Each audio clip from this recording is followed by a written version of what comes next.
Saudara, Anda kembali bersama kami dalam program Mutiara Iman bersama Ustadz Samsul Huda membahas soal sadar zakat sebagai bentuk implementasi kita terhadap kepedulian sosial dan juga pemerataan ekonomi kerakyatan. Begitu.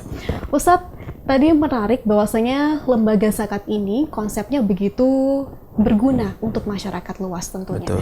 Nah, secara peran dan guna, apakah sudah ada lembaga zakat yang berhasil melaksanakan tujuannya untuk bisa membangkitkan perekonomian rakyat tentunya? Oke, selama ini yang kami lakukan di lapangan, beberapa itu sudah melangkah ke program yang sifatnya produktif. Memang kita tidak bisa memungkiri bahwa penerima zakat itu kan tidak semuanya orang yang mampu bekerja. Jadi Al-Imam An-Nawawi rahimahullahu ta'ala itu dalam Al-Majmu'nya mengatakan, jika penerima zakat itu adalah orang yang masih mampu dan mau bekerja, maka zakat itu boleh disalurkan berupa modal kerja, alat kerja, dan lain sebagainya. Tapi ketika penerima zakat itu adalah orang yang sudah tidak mampu bekerja, maka ya diberi santunan atau penyaluran zakatnya itu sifatnya konsumtif, nggak apa-apa. Bahkan kalau memang harta zakatnya banyak, kalau perlu dicukupi sampai sisa umurnya. Tuh. Nah, berbeda kalau penerima zakat itu sebenarnya dia itu masih mampu dan sehat untuk kerja, tapi memang modelnya model orang-orang pemalas. Itu malah nggak boleh dikasih zakat. Oh, nggak boleh. Meskipun dia tuh miskin. Nggak boleh, karena apa? Karena itu nanti, ya itu tadi akan membangun mental miskinnya itu. Nah, perihal dengan pertanyaan bahwa apakah sudah ada di Indonesia ini lembaga zakat yang sudah bergerak di ekonomi kerakyatan, tentu sudah. Ya, tapi disebabkan para orang-orang kaya di awal tadi saya sampaikan itu kayak kurang minat mau menyalurkan melalui lembaga amil zakat, maka ya peran daripada atau kontribusi daripada lembaga amil zakat ini tidak begitu masif. Ada tapi tidak begitu masif. Contoh di wilayah kami dan juga menjadi binaan kami, itu kami sudah memiliki beberapa penerima zakat yang kemudian itu digunakan untuk bukan menambah modal, tetapi memulai kerja. Nah, misal ini ada seorang perempuan yang dia itu suaminya pun juga kerjanya pas-pasan. Beliaunya ini kita tanya, "Lek sampean saya kasih bantuan segini mau buat apa?"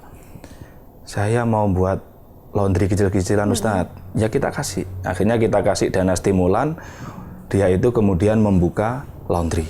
Kemudian ada yang kemarin itu dia itu awalnya buat jamudin. Apa jamudin itu? Marning.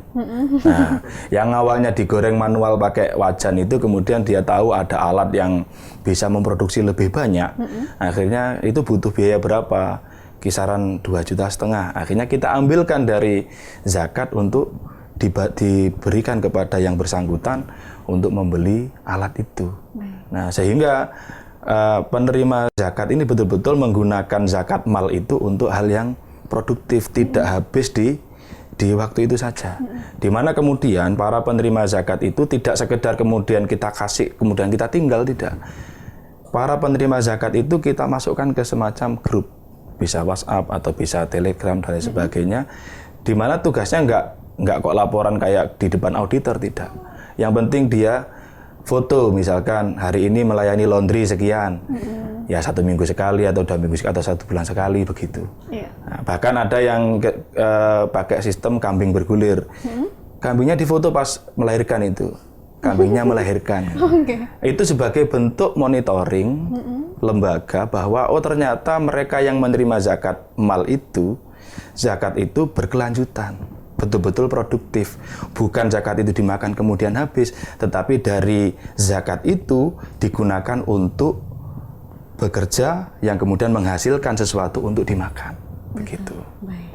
Untuk para sasaran atau penerima zakat ini, apakah lembaga zakat ini melakukan survei terlebih dahulu atau bisa saja membuka pengajuan begitu dari masyarakat yang mungkin membutuhkan? Sementara ini kalau yang berlaku di lapangan, di kami lah ya, itu masih semacam rekomendasi dan survei. Nah, tapi setahu saya kalau di Basnas itu sudah ada model semacam proposal atau pengajuan. Nah, cuma kendalanya itu juga kendalanya adalah karena masih minimnya sadar zakat untuk dikolektifkan, masih banyak yang menyalurkan sendiri-sendiri, sehingga syiarnya masih kurang. Iya. Kami hanya mengestimasi seandainya satu desa saja, ya satu desa itu ada orang yang wajib zakat katakanlah 20 orang, per 20 orang itu masing-masing 1 juta saja misalkan per tahun dari penghasilannya. Itu kan ketemu 20 juta. Setiap tahun kita bisa paling tidak kalau 5 jutaan kan membantu 4 orang di desa itu. Okay.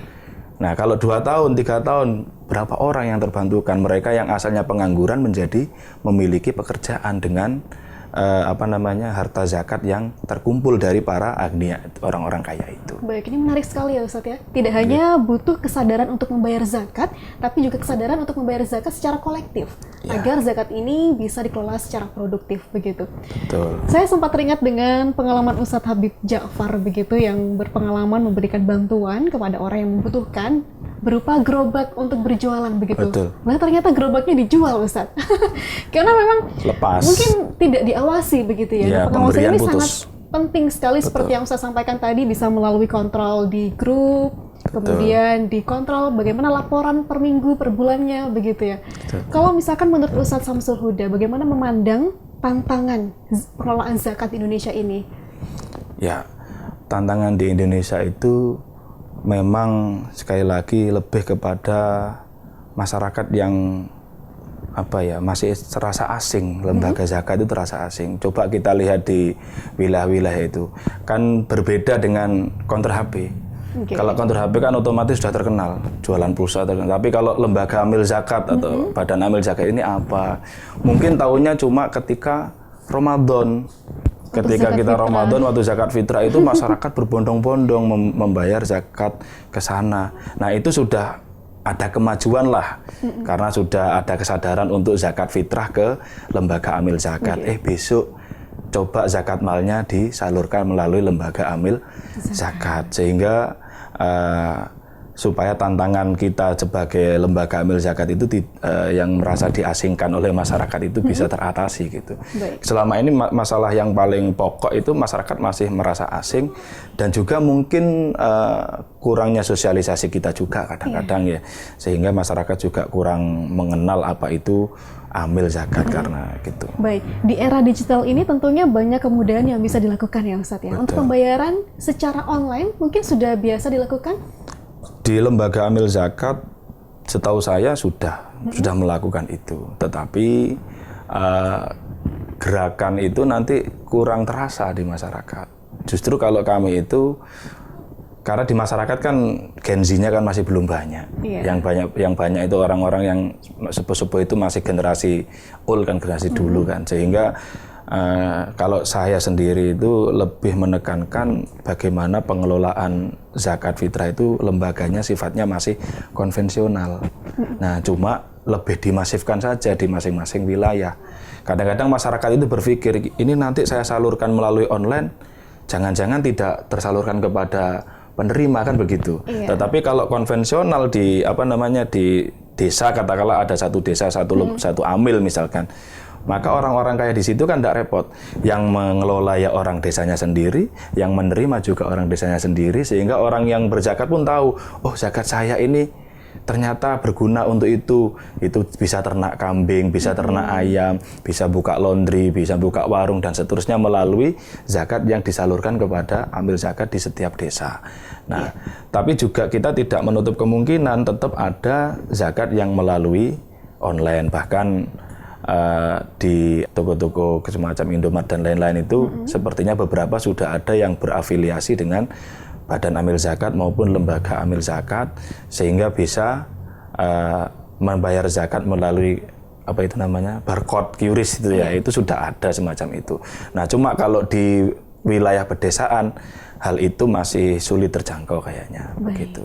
Nah, jadi perlu digaungkan lebih luas lagi bagaimana peran dari lembaga amil zakat itu sendiri ya Ustadz ya. Betul. Selain juga bagaimana masyarakat dibangkitkan rasa kesadaran membayar zakat atau menunaikan zakat, apakah ada kewajiban juga dari lembaga amil zakat tersebut untuk menyiarkan ini hasil zakat yang terkumpul dan disalurkan kemana saja begitu? Apakah dilakukan? Kalau di lembaga yang sifatnya itu dari bawah ke atas, kayak Badan Amil Zakat kan melalui UBZIS-nya, UBZ-nya, kemudian ke kecamatan, kemudian ke kabupaten, ke provinsi dan ke pusat, itu tentu ada laporan. Sama dengan kami di lembaga Amil Zakat, mulai dari ranting, MWC, kemudian pimpinan cabang, pimpinan wilayah sampai pusat, kita laporan setiap tahun. Bahkan kita di lembaga Amil Zakat itu juga membuat laporan kepada Basnas, karena semua lembaga amil zakat yang ada di Indonesia itu induknya adalah Badan Amil Zakat Nasional. Nah, untuk yang laporan yang sifatnya kepada muzaki atau orang yang menunaikan zakat, nah ini ada, tapi yaitu kembalinya kita melaporkannya misalkan melalui media online atau melalui Facebook dan lain sebagainya. Sementara pembayar zakat ini adalah orang-orang yang mungkin tidak punya akun gitu. Ya, tapi kalau di desa, di ranting yang kami laksanakan itu ada semacam laporan meskipun tidak sedetail laporan kita ke pusat begitu. Baik. Kalau boleh tahu di Jember sendiri ini sudah ada berapa lembaga, Ustadz? Utamanya yang dibangun di desa-desa itu tadi. Kalau setahu saya di Jember ini ada yang namanya Basnas, ada tentu. Masjid-masjid itu beberapa sudah ada yang ter-SK oleh Basnas. Kemudian ada yang lembaga Amil Zakat Nahdlatul Ulama. Ada yang lembaga Amil Zakat Muhammadiyah, ada Nurul Hayat, ada Las Rizki dan lain sebagainya. Banyak sekali, saya nggak hafal.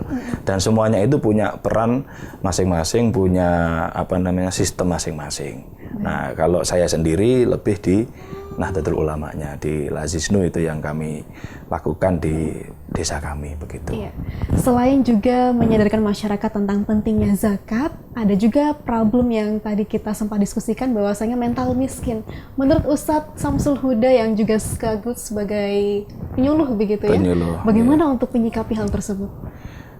Penyikapannya tentu lebih kepada bagaimana para agniya itu mulai sadar bahwa yang dilakukan beliau-beliau itu dalam menyalurkan zakat itu tidak salah, sudah bagus. Mau membayar zakat itu sudah bagus, cuma akan lebih bagus lagi kalau kita kolektifkan, kemudian mereka-mereka yang masuk kategori masih bisa bekerja, bisa dan mau bekerja, monggo kita bina bareng-bareng melalui sebuah kelembagaan tadi itu, dikasih modal dari zakat yang kolektif itu, yang kemudian diawasi bareng-bareng juga, toh nanti juga kembalinya ke tetangga sendiri. Hanya saja masih kesannya yang menyalurkan itu masih ada tangan ketiga, yaitu melalui lembaga amil zakat. Toh juga beliau-beliau juga bisa masuk di dalamnya sebagai pengurusnya barangkali begitu. Ini sungguh menarik dan sangat bermanfaat bagaimana kita membahas zakat yang sangat dekat dengan kita, relevan begitu. Betul. Ketika kita sadar dan juga paham tentang peran kita masing-masing, tentu Indonesia sudah menjadi negara maju begitu ya Ustaz. Insya Allah begitu. Islam mengatur begitu rapi tentang hal ini begitu. Ustaz Samsul, masih banyak yang ingin saya diskusikan sebenarnya, namun apa daya, waktu dan durasi membatasi. Namun terima kasih banyak atas segala ilmu yang diberikan. Semoga barokah dan membawa kebaikan untuk Ustaz sendiri. Dan saudara, itu tadi perbincangan kami dalam episode Mutiara Iman kali ini. Mudah-mudahan memberi hasanah ilmu agama yang baru untuk kita dan juga meningkatkan keimanan serta mendekatkan kita kepada Allah SWT. Akhirnya saya Pia Mediana pamit undur diri. Sampai jumpa di episode berikutnya dan wassalamualaikum warahmatullahi wabarakatuh.